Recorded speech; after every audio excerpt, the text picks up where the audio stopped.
Unspoken Goodbyes, Chapter 3. In the weeks that followed their first kiss, the world between Paige and Peter quietly transformed. What once felt like a light friendship built on hallway smiles and coffee shop detours had grown into something deeper, warmer, and harder to name. There were no official labels. Neither of them made grand declarations, but it didn't need words anymore. Peter saved her seat in the meeting room without asking. It was in the way Paige brought him a muffin from his favorite bakery every Friday morning. It was in their subtle glances across the office and the moments stolen by the coffee machine when no one was looking. They were together, in a quiet, real, and imperfect way. Every day began to include each other naturally, like the morning sun or the hum of office printers. Some evenings, they met at the little cafe near Paige's apartment. Other nights, they cooked dinner together at Peter's place. He lived in a modest one-bedroom, sparsely decorated, but it had quickly become their favorite hideout from the world. "I never cooked with anyone before," Peter said one night as he stood by the stove, sautéing vegetables with exaggerated focus. "That's obvious," Paige teased, watching the mess he was making with a laugh. "But it's cute. You're trying." They would eat dinner, talk about everything from their dreams to childhood memories, and then sit on the couch, her head resting on his shoulder, sometimes watching old movies, neither of them finished. There was peace in those evenings. It wasn't exciting in a fireworks and drama way. It was better. It was safe. As their closeness deepened, so did their emotional investment. With that came expectations. One Thursday night, Paige texted Peter around 7:30 p.m. "Paige, are we still on for dinner tonight?" No response. She waited, checked her phone, put it down and pick it up again. By 9 p.m., her excitement had turned into worry, and worry had turned into frustration. Finally, at 9:15 p.m., Peter messaged, "Peter, hey, I'm so sorry. Got caught up in something at work. I should have texted." Rain check.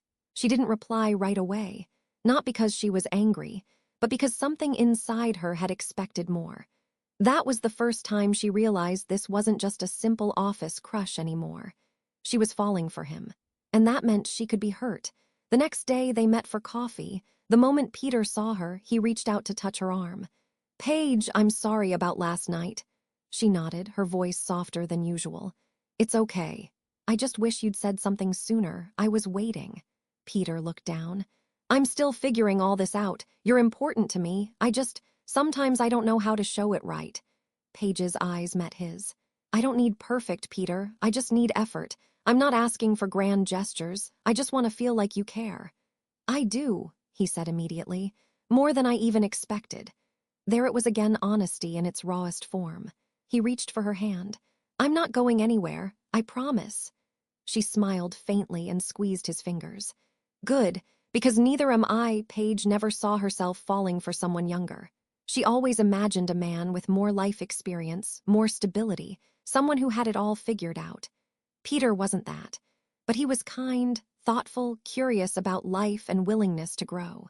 And he made her laugh, genuinely laugh like she hadn't in years. And Peter, who had entered the office just looking for a fresh start, hadn't expected someone like Paige. Someone who carried herself with quiet confidence, who challenged him, and yet listened like no one else ever had. They were different, but their differences weren't walls. They were bridges. One weekend, Peter suggested a short drive to the beach. Nothing fancy, just the two of them, a packed lunch and a blanket. They sat by the water, toes buried in sand, sea breeze tangling their hair. "I used to come here as a kid," Paige said, looking out at the waves. "With my dad. He'd let us draw in the sand, and then we'd wait for the water to wash it away. It always felt like starting over." Peter took her hand gently. "Let's draw something together." They carved a heart in the sand with both their initials inside. The waves came slowly, washing it away like it never existed. Peter looked at her. "We'll draw it again next time." And that moment, simple, quiet, and unassuming, felt more like love than any grand gesture ever could. By the end of that month, everyone in the office had caught on. Their closeness wasn't just casual anymore. Colleagues smiled knowingly. Some teased gently, but Peter and Paige didn't feel the need to explain. They knew what they had. It wasn't perfect, but it was theirs, and for now that was enough.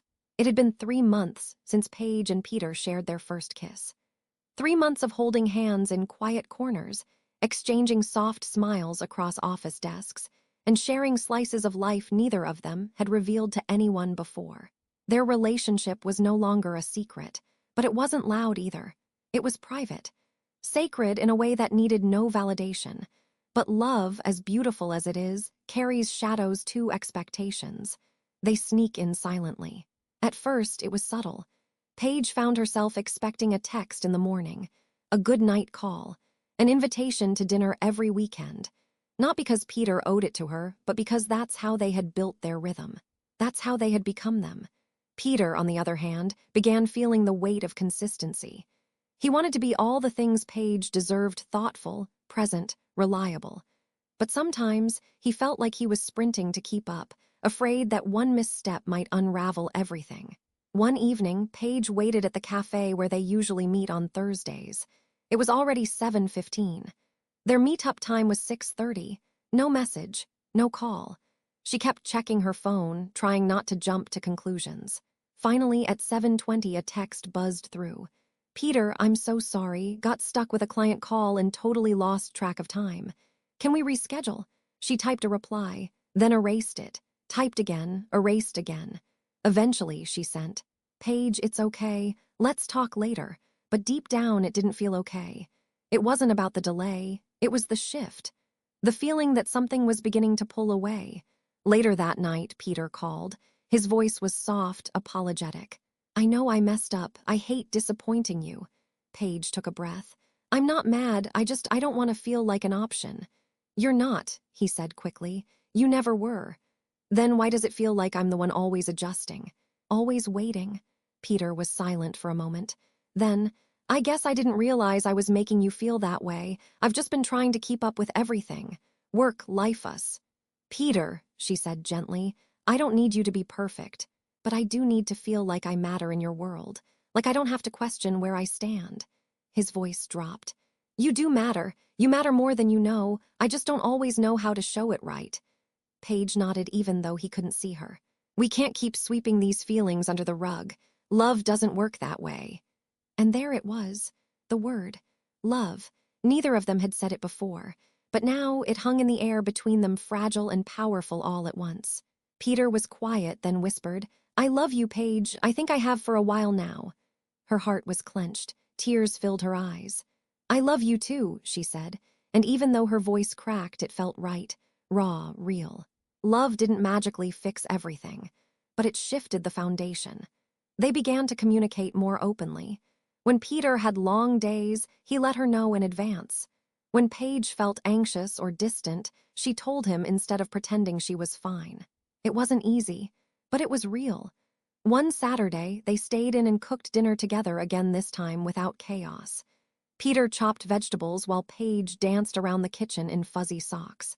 They played an old playlist, talked about their childhood dreams, and laughed when Peter accidentally spilled olive oil all over the counter. "I'm clumsy," he grinned.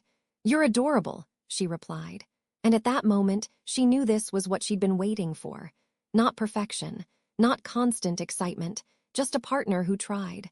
Of course, not everyone was supportive. One afternoon, Paige overheard two coworkers chatting behind the copy machine. "She's dating Peter. Isn't she like older?" "I know, kinda weird, right?" She walked away before they noticed her, but the words stung. Later, when she told Peter, he looked genuinely hurt. "People will always talk," he said. "They'll always find something to judge. I know, it's just, sometimes I wish we were invisible to the world, so we could just be without opinions or whispers." Peter took her hand. "Then let's be. Let's keep choosing each other loud enough to drown out the noise." One evening, as they lay on the couch, legs tangled under a blanket, Peter said, "I don't know where this will go. I don't have a 5-year plan, but I do know this: I want to try, every day, for you, for us." Paige looked at him, heart full.